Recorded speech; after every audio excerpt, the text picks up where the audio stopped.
All right, guys, it is time to go live. We're on Saturday Mountain Time in the United States. It's 1 o'clock in the afternoon. Probably not the best time to do a live. I get that. I'm kind of beginning to adjust when to do lives.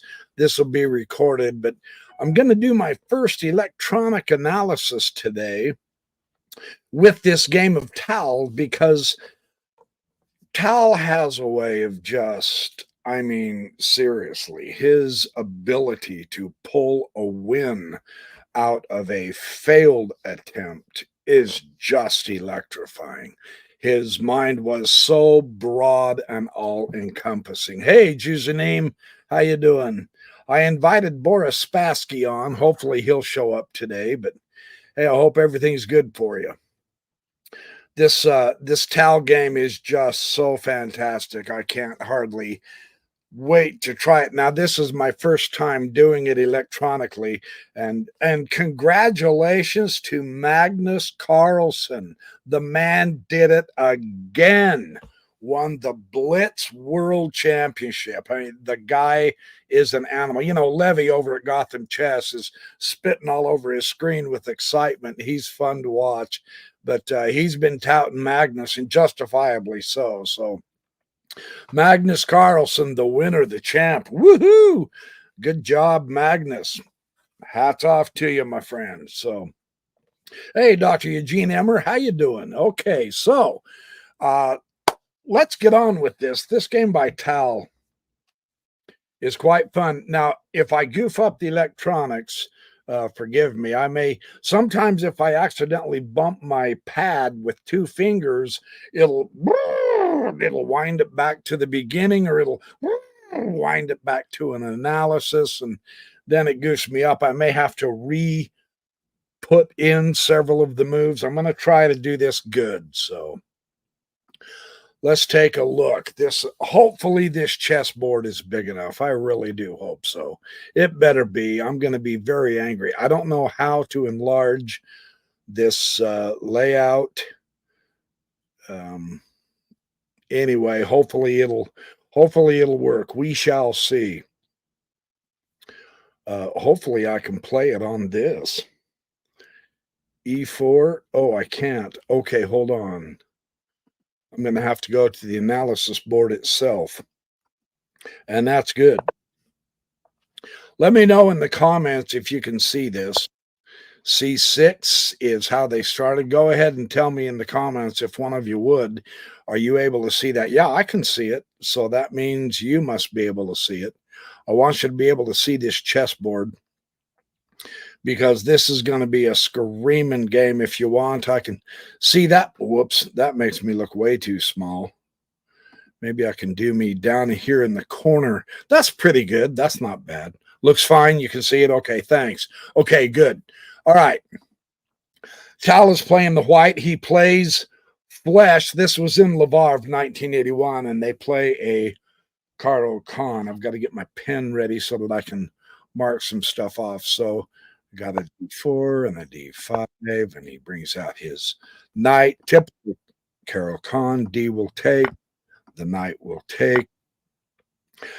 And knight to D7. Now, this is interesting because in the Caro Khan, hopefully I'm going to do this right. Those are two of the center squares that pawn's hitting. The knight at D7 also contests those squares. I mean, look, he bumped his C pawn up, right? So the only place he's going to put that knight is at the D7, and it makes sense that he puts it there, right? So that makes sense. Tal will bring up the knight to F3, and now the knight to F6. And here's one of the instructive moments of the game. He's offering him to exchange his knight. Now, for those of us who want to recognize that we are not very good at chess and we need to improve our chess and all, this is the influence of that phenomenal centralized knight of Tal, right? To exchange it for that knight on F6 would just be silly. Don't do that. If you ever get this situation, to take is a mistake. Grandmaster Igor Smirnov has it right on this. Now, that doesn't mean that you can never take a piece. No, of course not. But to take this guy here this early in the game, that would be wrong. Just don't do that. And he didn't. He come back to G3. So Flesch pops E6, bishop D3, getting the diagonal toward the king side in case there's a castling. Now, this knight's doing pretty good. And this knight's doing pretty good. And this pawn is doing pretty good. And this bishop has some really good control. That's what you need to visualize in your mind, the different squares that the pieces are controlling. Right now, it looks like white is overwhelming the center because he is. See, all he has are those. Right? Now, this knight does come into here. So by being able to see the arrows, we can see where the contest is. The reason I'm pointing that out is because now Flesch pops the C pawn up to C5 again to challenge the knight or the other pawn. So he moved a pawn twice. And normally in an opening, even with super strong grandmasters, you really don't see that. So that was kind of a weird little deal. He should have been here in the first place and already have exchanged that pawn.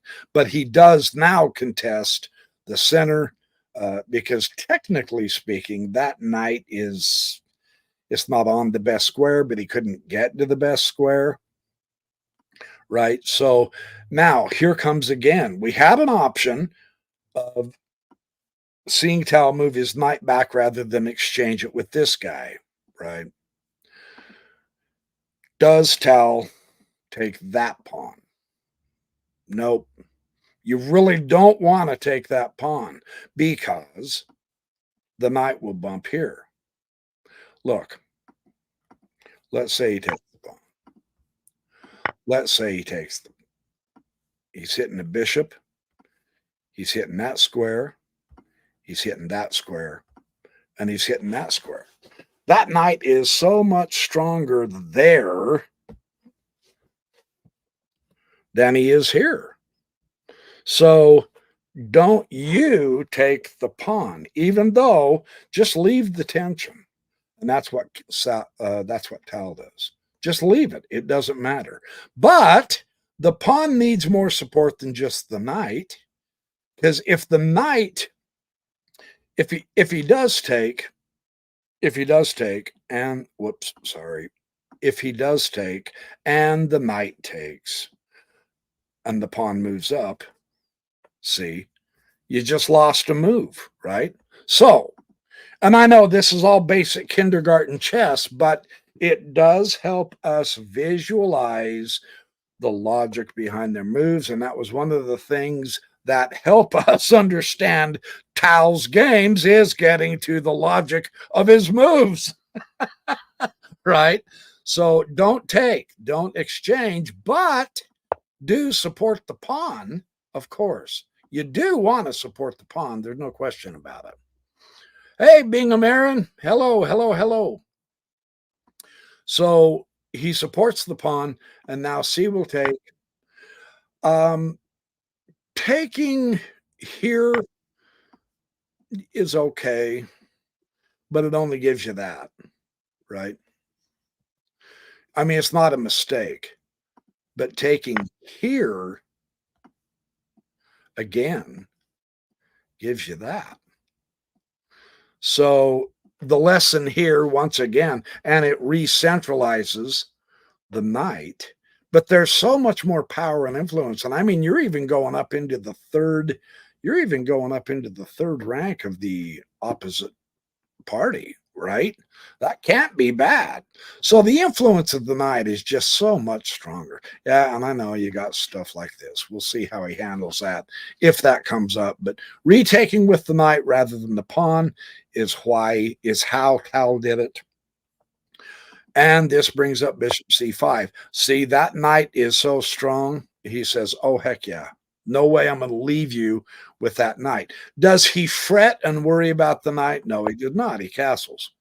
Just castle. You got to castle to get it over with, right? And sure enough, that knight is so influential. Now, notice what the effect here. The effect here is huge for this game, and he'll retake with the pawn. Tal now has the bishop pair. But that knight was so strong in the opening that black was willing to give up the bishop pair. And notice how wide open this whole area is. I mean, the board is basically open, right? So this is really important, although there's a downside to it. You have an isolated pawn. Yeah, he holds those squares, but he's an isolated pawn.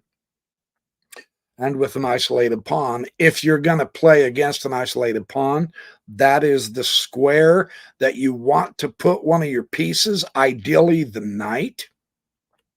This knight's doing a pretty good job here in the center, right? So it makes sense that this is the knight you want to go there to blockade the pawn. And then that little puppy becomes a target. So that's probably what we're going to see in the future. Well, it is, because I played through the game, but that's what we're going to see in the future. Now black castles, properly so, and now bishop g5, pinning the knight to the queen. So if the knight is contesting this square with the bishop, and he's keeping his eye on this square for the pawn so it can't advance, he wouldn't have to respond with a pawn take and isolate his pawn either. He would like to keep this island of pawns all together, right? Because in an endgame, lesser islands, the less number of islands you have, the better. The pawns are even on this side, so the endgame will look good that way. So technically speaking, you trade down totally and go to the endgame with pawns. If you can get this pawn as a passed pawn and put a rook behind it, march him up, then that would be good. It could become a strength, but the isolated pawn plays a role here. That's why I'm making such a big whoop-de-doo about it. Tal with an isolated pawn almost seems blasphemous, right? No, it's not blasphemous, I promise. It's all good. Well, the bishop is giving Tal a chance to maintain a stronger strength in the center. And so, of course, you're going to get this h6 bump. Notice immediately it begins to weaken a couple of the squares by the king. It's not drastic. I mean, you still got this guy, right? But it does weaken the squares. And remember, Tal's knight from here came back to here. So to move the bishop here is a disaster because he's going to go there. And then you lose a piece. And true, bumping the pawns up here like this does drastically open your king against Tal, of all people. But getting the piece might justify that. Just so you understand, that could be in the works. So Tal's not going to come back here, which is normally what you do if this knight wasn't here. But Tal just simply drops back. At this point, to f4. Now we see knight b6. He is heading over to the main square that he wants to be in without question, because he does want to blockade the isolated pawn. And now Tal bops his bishop to c2. It's not because the bishop was threatened. It's not that at all. What Tal is thinking is, man, wouldn't it be nice to get that queen right there? And then with the battery of queen and bishop, blam, checkmate. Right?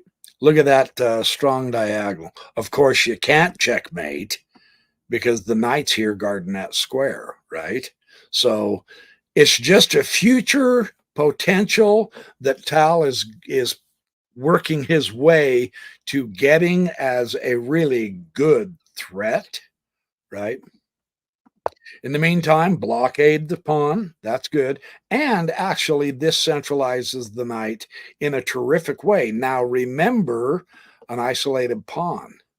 This outpost, which is the way you want to have a knight, is permanent unless you need to exchange it by exchanging it with pieces, because there are no pawns here. None. So they can't chase that knight away.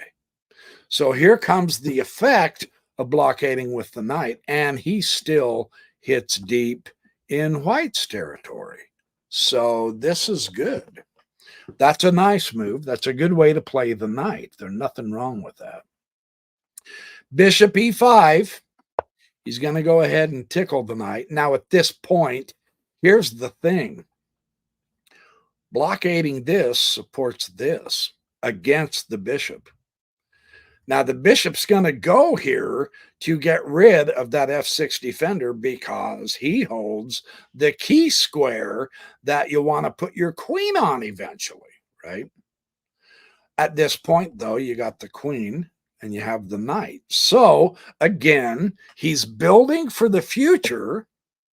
As it is, there's not going to be any pawn coming forward to chase the bishop off anytime soon. There's no pawn threat here. So he's good. That's a good outpost for the bishop. And it's going to do something significant in the future. Well, so far, they're both playing pretty dang good. They're doing okay. Hey, Chesser-sizing trucker, Abdurrahim Brown, good to see you. Just joined the chess dojo today. Fantastic. Love it. You got to love it. So what was I lying about now? Oh, yeah. Now, here's the thing. He moves his queen, right, to b6. And you're looking at that, and you're looking at that. He's not gonna, that would be a waste of time. That's not why the queen moved out here. But it's just a nice fork. Tal doesn't worry about it at all. To worry about this and to push the pawn here to prevent the queen from taking it is a complete waste of time. Tal has much, much more important things to do, just so you understand. But the queen is developing, and here we go. Get that battery without question. It's at least set up, right? No, we can't do it yet, but it's at least set up. So now the knight puts on a really interesting fork on that battery, the queen and the bishop, right? What a great way to attack the queen and the bishop. Get rid of that battery, because these light squares are pretty cotton picking weak. And you're not going to bump this little guy up here to strengthen these two squares and leave the knight unprotected. So this guy's stuck. The g7 pawn isn't going anywhere. So why not get rid of it this way? So that's a nice counter-attacking move, right? Now, of course, the queen's not going to be taken. You're not going to let your queen be taken. That would be silly. So the bishop is. And now he threatens the rook as well. So if you're in this kind of a position, what do? Do you, I mean, you know, you'd lose a rook. You'd be down the exchange. You could retake the knight, right? But is that what to focus your attention on when you've been trying like crazy to set up something toward the king side? No. That's not what you want to focus on. So what do you want to focus on is get rid of that defender. Because remember, this guy, whoops, sorry, this guy came from here. And he was protecting that square, which protects the h7. He chose instead to attack, taking away the big, strong battery, which was a good move. It's a good thing. But understand, with the queen coming here too, now the bishop can take f6. And this little pipsqueak can't take the bishop because you're in Nightmare Alley right now. That completely opens up the king. You're going to have the knight coming in, and there's your checkmate square. That wouldn't work. That would be disastrous, right? So it's a very interesting situation. Now he's got it, and his bishop's perfectly safe. So he goes ahead and exchanges. He takes the rook. So do you retaliate? Did Tao retaliate by taking the knight? Gracious, no. Heavens, no. He doesn't give a flying flip about the knight. Look, let's take a step and a second to look at the chessboard. Here's why you don't worry about that knight. But he took my rook! Like Levy at Gotham Chess. The rook! Right? He's fun to watch. He's very entertaining. He's way beyond where I'll ever get at chess, but he's more entertainment than instruction, you know. Smirnov is much more interesting, as is Naroditsky. If I looked it up right, Naroditsky's the number 9 rated chess player in the world. He's something else. He's good.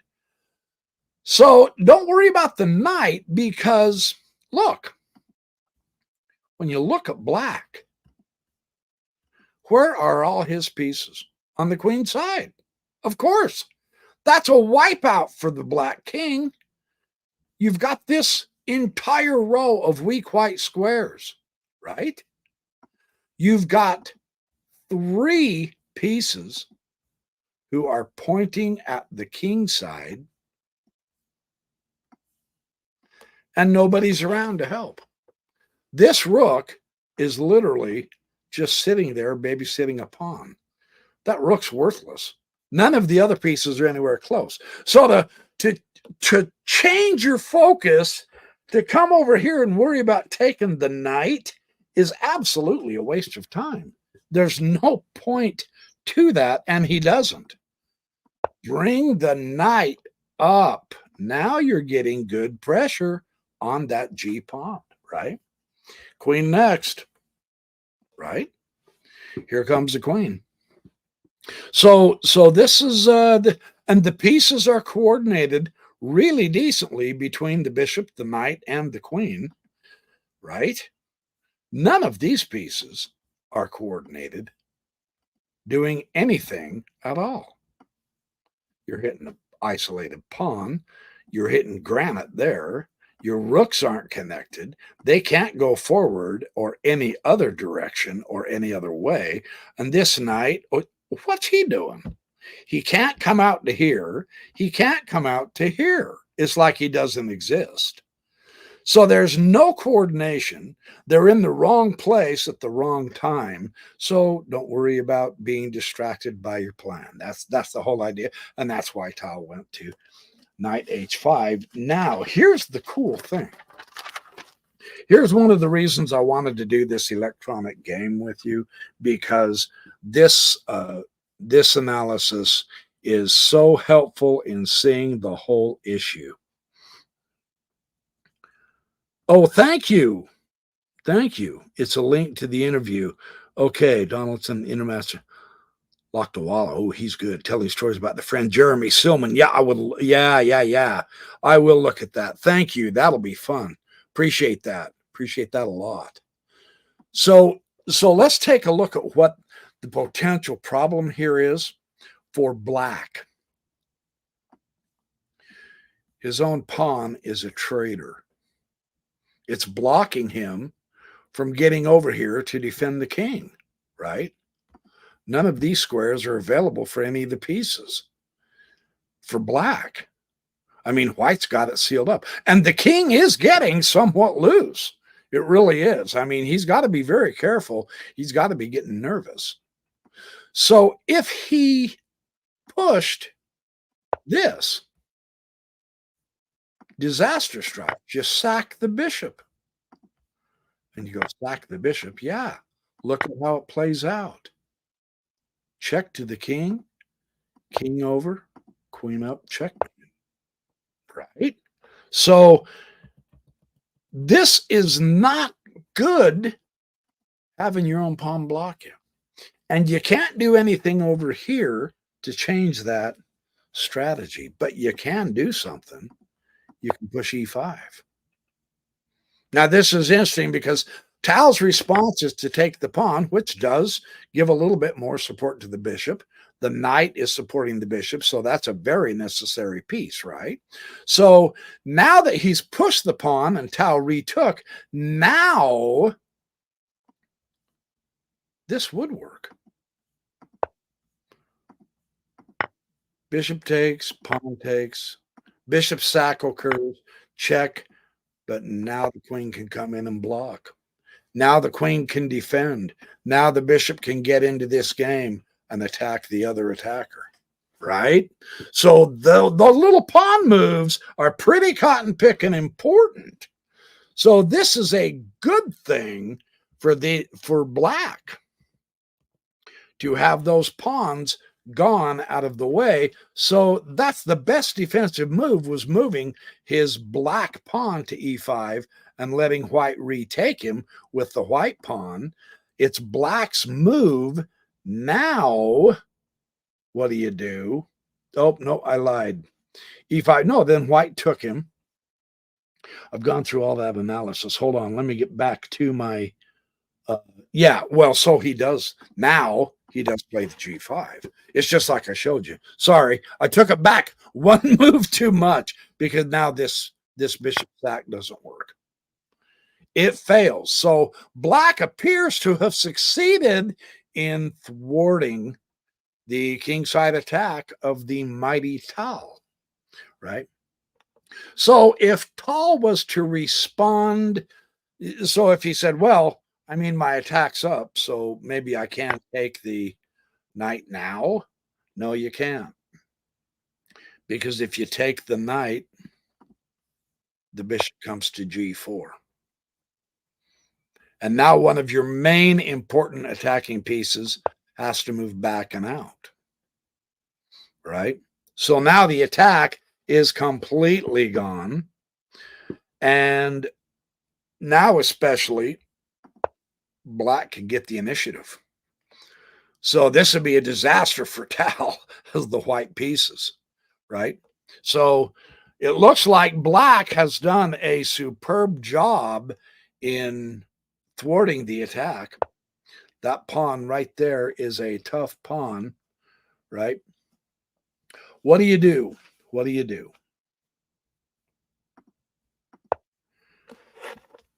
Tal pushes his own pawn. Fantastic. The sorcery begins. Once again, now it's Tal's pawn that's blocking the bishop and the black queen, right?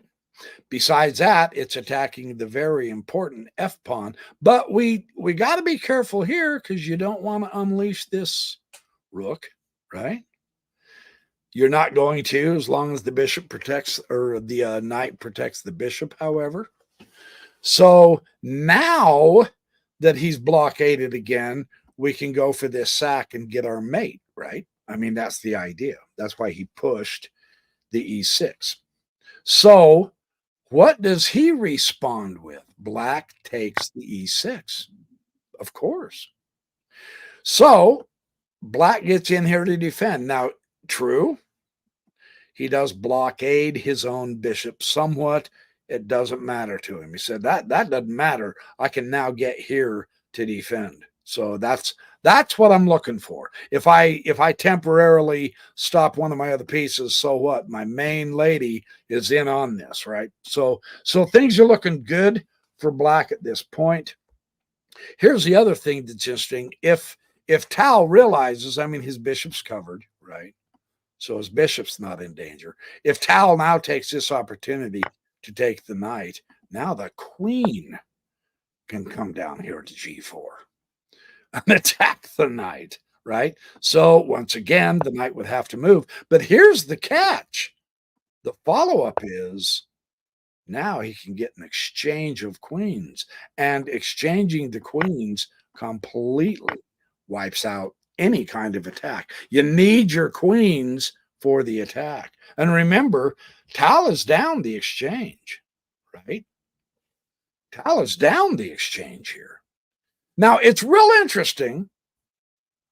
The board has changed a little bit to where the queen has a little bit of a little bit more power, but it's still just the only piece. One queen cannot defeat a queen, a bishop, and a knight. It's just not going to work. Everybody in the black camp is being lazy. This underdevelopment. I mean, these two haven't even left their home square yet. That true. He's got a little bit of influence, somewhat supporting the queen, but this guy is completely a waste of time. Black has not developed as well as white, and that is why he's having such a difficult time defending the attack. Now, the attack has stalled, if not completely been refuted.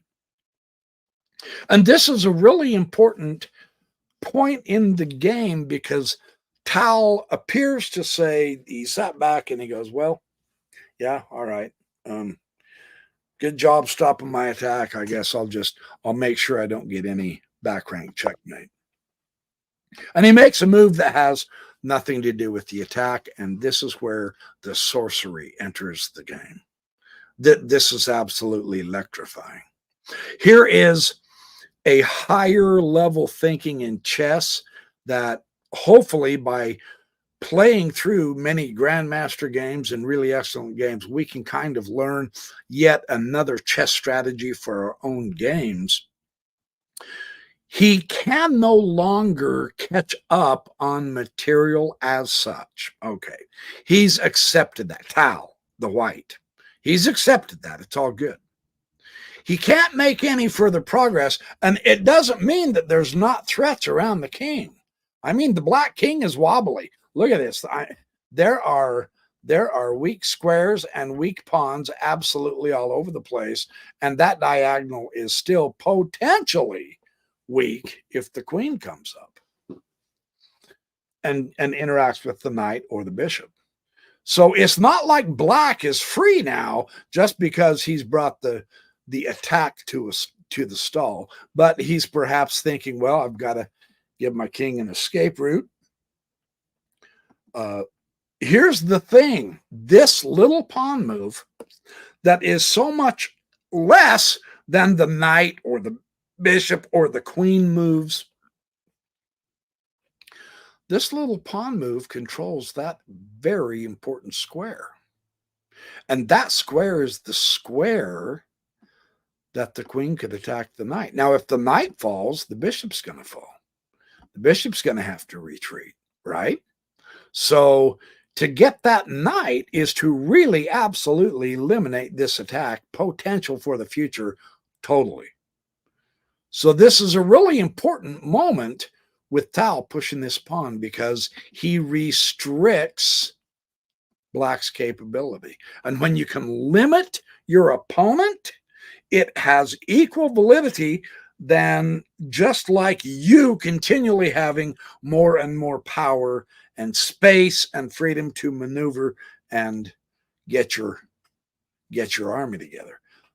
White's army is really seriously very coordinated toward the same goal. Black's army, the only two coordinated pieces are here and here. The rooks are useless. They don't do anything. They can't, I mean, there's nothing happening on the back rank. This guy has been out of it for so long, he doesn't even exist. So there's no coordination with the black pieces at all, while the white pieces can still be knocking, but they've been stopped. So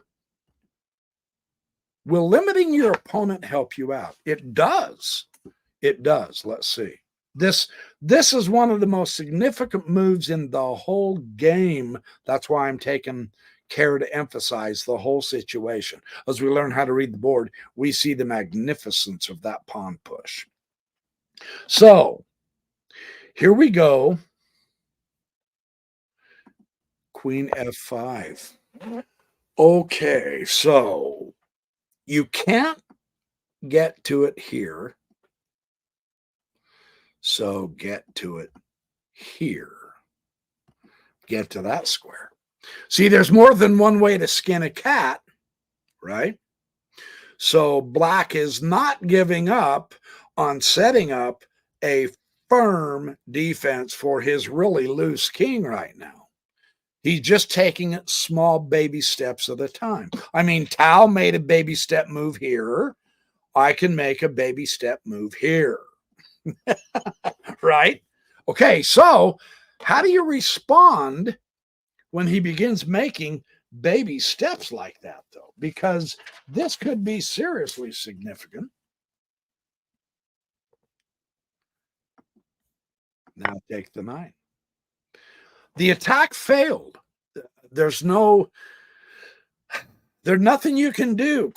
The queen got in. Not only the queen, but now the bishop gets in. Now the bishop comes in. And this connects the rooks. And so that gives the chance for the rooks to get into the game. Now, if those rooks had been in the game, there's no way Tal could have put this attack together in the first place. So I think his opponent's realizing that, and he's saying, okay, I got to wake up and smell the dandelions. I got to get going here, right? So now the attack is over, and the bishop has come into the game, and Tal says, attack is over. I don't think you understand. The attack is only just beginning, and here comes more of his sorcery chess power. All right, he took the knight, but now bring that rook right back in because he's going to attack the main defender. The bishop isn't doing a lot of defending.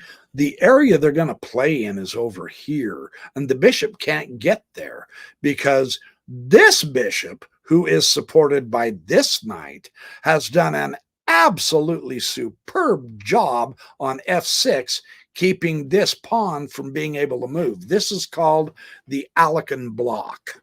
It's not really called the Alekan block, but a couple of authors who wrote a book on that mentioned that if you can keep this F pawn from moving forward, either one or two squares, then by putting your piece here, you really stifle the defense, the ability, for instance, this rook. He can't do a rook lift and come over here or here to defend the king, and this rook can't come over and come up either. Neither one of them can because of that bishop blocking that pawn. That's a very important move to realize. Now, what's keeping this whole charade going is this little pipsqueak guarding the bishop. So, of course, the queen wants to attack the knight, right? But now we see the genius, because Tal defends the knight. Not only does Tal defend the knight here against any kind, that knight's permanent now, and it's doing a great job of blockading this, and this pawn blockades this. Not only that, but now that the knight is permanent, so is the bishop, because the dark squares are now weak around that king. And the reason they're weak is because guess who has the dark square bishop? And guess who doesn't? Yeah. And that makes a huge difference. Black doesn't have his dark square bishop. Did you notice the shift? Once the queen made her journey from here to here and from here to here, this light square diagonal disappeared from being weak. But no dark squared bishop means this diagonal is now weak, and it's white's bishop who owns that diagonal, and he's not going anywhere. Nothing to kick him off. The pawns are gone. The pawns are already gone. So this is a tough, now he renews the excitement. Now he renews the excitement. And it is exciting. Queen gets to G6 and G4. And so now, finally, dude, welcome to the party. The rook comes into play. It's about time. He needed this rook in here 20 moves ago, and it's only moved 25. Right? So, okay. So you're white and you're saying, oh, dang it, man, I'm starting to fall behind because I've had to make defensive maneuvers to limit the attacking ability of the queen and the bishop, right? I've had to make some pawn moves defensively to maintain my position. And in the process, now my opponent is beginning to bring pieces in that are going to cause major damage. What do I do? See, now are the tables turning against Tal is the question. That's the question. And the answer is, oh, heavens, no. Are you kidding me? Look at this. Solid rock. Blam. Stop that knight on his open file entirely without losing any of the effect at all of that now weak dark diagonal. Fantastic move by Tal. See, once you get going on the offense, you don't want to get tunnel vision. You don't want to just keep attacking, because if you have an opponent as good as Flesch was and he stops your attack, and make no mistake about it, he has stopped Tal's attack. Okay, then what do? Go back to the defense and maintain your strength. There's nothing wrong with it. Very interesting, good response by Tal. And here comes the cavalry, though. Boom! Hit the queen. Boom! Hit the bishop.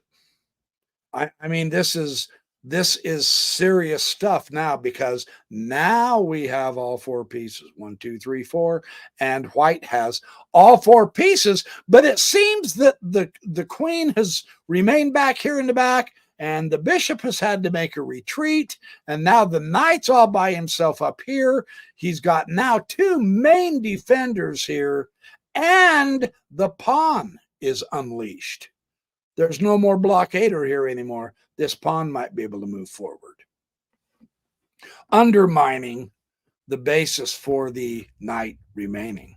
So is Tal in trouble? Again, no joke, one of the parts of the sorcery here. This is so fantastic. I love how he does this. Queen E3. Look, you've got a permanent weakness here. Man, use it. You can see where the queen's heading. Go right up there to E5 and go checkmate that king. But now notice that the square is not here to checkmate, because the queen now is in the defense. But the queen covers this square and this square. So you take your queen once she lands here and go to H8 and still checkmate. You're not out of it. You're not out of it by a long shot. Mate in 2 if black doesn't do something really, really important here. Rook D3. Hit the queen, hit the bishop. Once again, if you get the queen, obviously is not going to stick around to be taken, right? So no, go ahead and put her up on the battery. You do have the battery, but notice the grand centralization right there, smack in the middle, right? And she's covered by the rook, so it's not a big deal. It's not like she's undefended. However, now you can see that your bishop's going to fall, right? So the grand idea of the battery is not going to cut it. I mean, black is playing tenaciously, right? So, of course, he's going to take the rook. And, of course, Tal is going to respond. So they're taking pieces off the board. And if you're a defender, one of the cool things you can do to help wreck an attack is to begin exchanging pieces, right? And that's what they've done. They're both even now, 3 pieces and 3 pieces. It is a rather closed position. It's tight around the king, so I do believe the knight will do better than the bishop. The bishop is so much more limited. Can't help on this square that the knight can get to. Can't help on this square that the knight can get to. And that square's dangerous because that's a direct attack on the king, right? So the bishop has limited utility compared to the knight in this kind of a tight, close quarters position, right? That's the downside of not having that dark squared bishop of black. So very interesting. What's he going to do? He goes ahead and says, let's get out of the way right now, king. And, of course, here we go. Knight f6. Check. Here come the troops. A queen and a knight is always a real deadly combination in a kingside attack. And there is not a lot he's going to be able to do, man.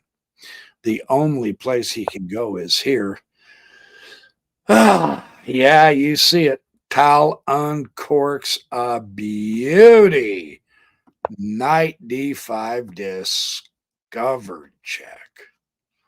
Very nice. Very, very nice. So the king comes back. Now check this out. Tal, leave your queen here. Don't worry about the queen. That cuts off the king. That cuts off access to most of the escape squares. How about this? Why don't you just go ahead and attack the queen now? Get rid of the queen. Trade down the knight for the queen. Absolutely. Of course, the queen's not going to sit there. The queen's going to go there, right? But when the queen does, now you've got a vicious skewer. Check to the king and a free rook. So tactics. So that's why I showed you the conclusion. Sorry. At this point, when he moved his knight, is when Flesch resigned. He could see that it was literally the end. I mean, you know, what's the king gonna do? Here and then here. Whoops. No, don't do that. That's something the backyard professor do. Then there. So I mean, it's over for all intents and purposes. It's over. So fun game. And then of course, if you were up the exchange, you'd wanna swap off. Not your move yet, but you'd want to swap off the bishop and the knight. And of course, black wouldn't do that, so you'd have to find a different way, but the queen would cover you. Anyway, fun game. That's the game I wanted to share with you to show you the seriously phenomenal capability of Mikhail Tal. Of course, we all knew that already, but this particular game was just so remarkably interesting to me at how Tal put together one. He advanced, developed all his pieces much better than his opponent. Then he put him in a coordinated fashion as an attack against the king. But his opponent had resources, man. He stopped that attack. And he did it very, very well. And then Tal didn't quit. He didn't just go back and retreat and try something else. No, because he had that long, dark squared, weak diagonal. Keep that source as the way to attack and get into the king side. So fantastic game. I love games like that. So that's what I've got. Abdul Rahim Brown, does Tal being the sorcerer make David Bronstein the sorcerer's apprentice? As a matter of fact, I happen to have that fantastic book, and yes, I've played most of the games in it. What a terrific book. Yeah, The Sorcerer's Apprentice. That's a good one. I like that very much. Yeah, Bronstein, he's another one. He's another one I'm looking forward to analyzing uh, electronically some of his games because his games are just so magnificent. Okay, after you finish this video, I've been meaning to ask you if you go over Jeremy Silman's imbalances on every move you make along with checks, captures, and threats. Uh, More or less, yes.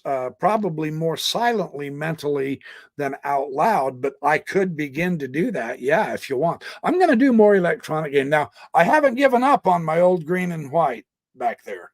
No, I'm going to keep doing videos with that also. But if I get into some real wonderful technical games where there's a lot of lines to analyze and all, I could do that. I will try to bring in more of Jeremy Silman's imbalances because on the now he was an international master, but even on the grandmaster level, man, Jeremy Silman's imbalances, every one of them are used nonstop. I mean, they are a signal part of chess strategy without question. So yeah, I'd do that. That sounds fun. Hey, Kostor, I hope I'm pronouncing your name.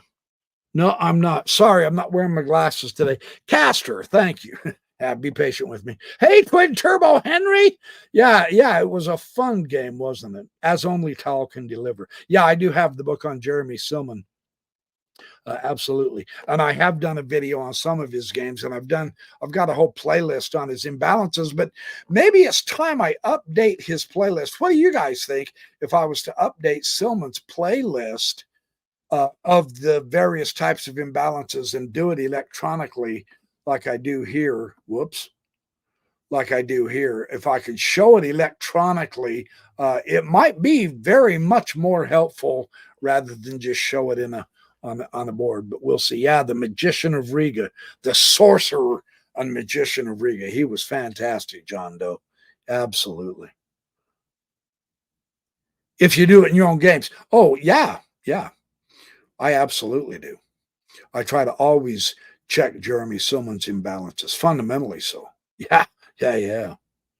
Okay, username. I love how Tal kept finding new ideas to keep the attack going. Yeah, you say it better than I do, Juicer. Yeah, absolutely.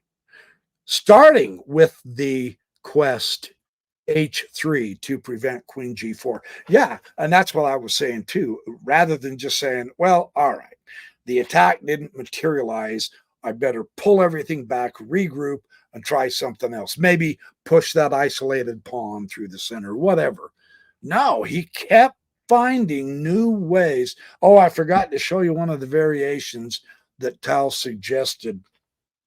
When the queen went to, what was it? When the queen went to G6, I think, or G5 to get to the knight. You remember that? Hold on. Let me pull this up, you guys. That's actually a cool moment. Hold on. Let me take this back for you because this was actually really important from Tal's perspective of what Black should have done. Okay, it was right at this moment. Yeah, right at this moment. No, don't worry about the knight right now. Don't do that. But Flesch put his queen here. But Tal suggested he should have went there. And then Fianchetto his bishop and brought his bishop in. Now that's interesting because it would have brought a second piece in without being hindered by the queen behind the queen like he is, but he could come this way and in, right? It would have added another piece and it would have connected the rooks if those guys would have hurried up and grabbed those central squares so that they could come down that way. Yeah, that was Tal's recommendation. He said, you should have brought the bishop out there. Because, see, the point of doing that is you're still just using the one piece. You've got three coordinated pieces here, right? So you're still just using your main piece. And I get it. It really is really seriously very important to get the queen here, but it's more important. See, Tal's thinking here is, yeah, that queen is crucial to the defense, but the bishop, the second piece, is even more important. So I thought that was extremely interesting on Tal's analysis on that. So thanks for bringing that up, Juicer. Yeah.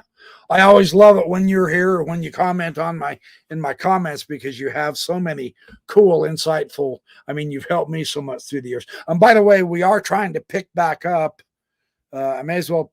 Hey, it's my channel. I can blurb what I want, right? I'm going to advertise, self-advertisement, but the Backyard Professor Chess Club is getting ready to gear back up. I've got 4 or 5 people responding now. I've gone to the forum and posted a post saying, hey, why don't we get back together and at least start playing a little bit and all. I don't know if it'll ever be back to the caliber it was a few years back before COVID hit and my wife caught cancer, and it just threw me for a wicked bad loop. Life caught me up again, but I am more determined than ever now to get very seriously good at chess in the up and coming years so that I can play it in my retirement. And you know, we'll see what I can do, but I am producing a lot of videos, as you know, of course. And now I'm doing live sessions, and I like these. But yeah, come to the club if you can, and we'll get things going that way as well. Oh gosh, thank you. Yeah. No, they're good. Yeah, I know. I need to put on my. Where are they? I can't see. These are made for driving. I only could afford 1 pair of glasses. So there we go. All right, now see. Now you can see me clearly. Oh my. Yeah, but see, I can't even read the. I wonder if that's because my glasses are so dirty instead of so out of focus. I wonder if Flesch went to tournaments and said, "Here I am in the flesh." Oh, you're a real punny guy, aren't you? How punny of you. I love it. I love it, man. Hey, you got to start showing up on my lives more. And today, yeah, I did it on Saturday afternoon at 1.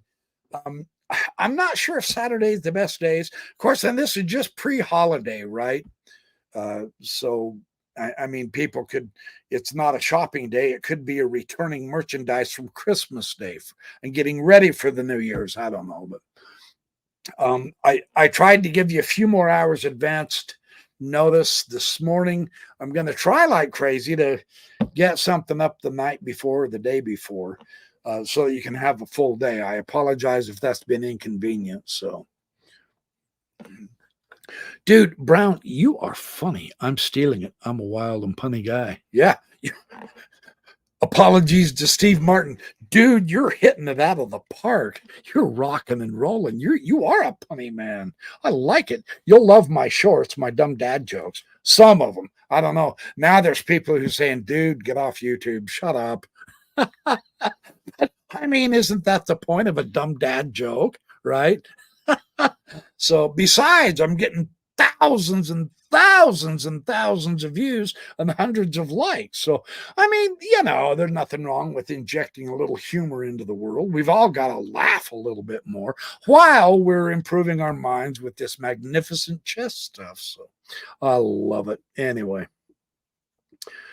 Oh, you've got books on dad jokes? Dude, you're past me.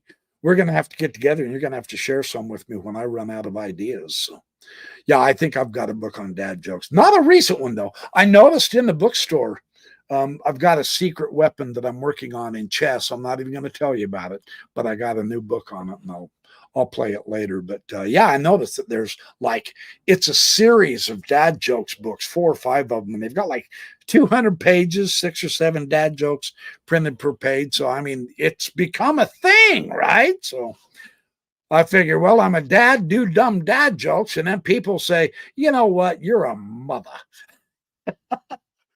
There's a joke in there somewhere. But I try to keep them clean, so most of my audience is, they're not geared for the nasty part of our society. So I try to keep it clean and have fun and make everybody laugh and enjoy themselves and make friends, win friends, and influence people in a good way. So, all right. You're actually in Barnes & Noble with your chess set right now. You know what? The Barnes & Noble here used to host our chess club, but now we've moved over to the public library, although it's been closed this whole week because of the holidays. Imagine that, canceling chess just because it's a holiday week. I mean, what kind of out-of-focus priorities does this library of ours have?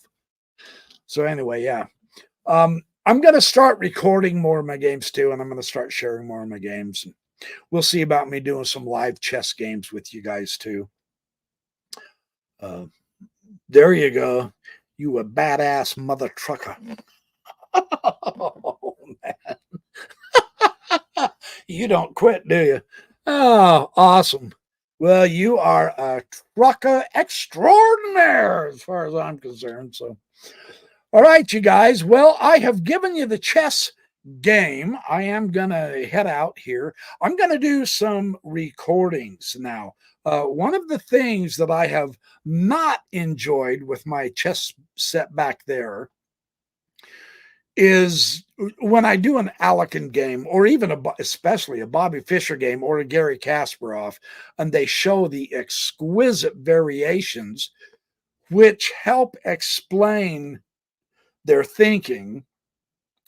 I make 5 or 6 moves to show you the variation, and I can't remember what the original position I started from is. Electronically, all I have to do is hit a back button. And I get right back, and then I can move on with the game.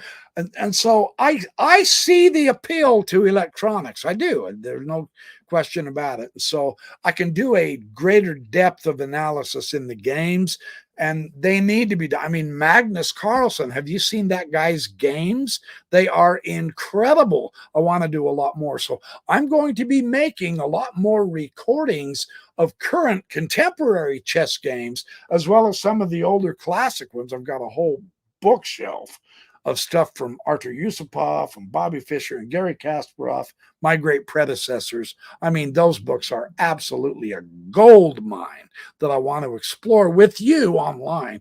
But I'm not going to quit doing this guy, the chessboard behind me. I will do recordings using my actual, live chessboard, the green and white one, without question, because that's a fun way to do it too. But I am going to jump on the electronic doodah also. So, oh yeah, and the Jobava London, I'm learning that one too. That's quite an opening. Naroditsky has some really cool stuff on it, as does what's his nose, Beza, Bonzia. He had such a weird accent, and yet this 23-year-old kid is simply sensational. Yeah, he's fun stuff to watch. Grandmaster Simon Williams, I'll look him up. The Ginger GM. Oh, you know what? I think I have heard of him. I never did buy Silman's newest book, and I need to. Yeah, I will do that. So anyway, all right. Hey, it's good to see all of you. It's good to talk to you, my trucker buddy. Yeah, I'm sorry I didn't return that last phone call. Oh, Gadfrey. I just suck sometimes at stuff. So Chessable, yeah. I will get there. Yeah, he's fun. So, okay, I'm going to head out, you guys. Thank you for all your support. Don't forget to hit the like button because it does help me in the engine. Thank you very, very much for hitting the like button. And don't forget to subscribe and hit the notification.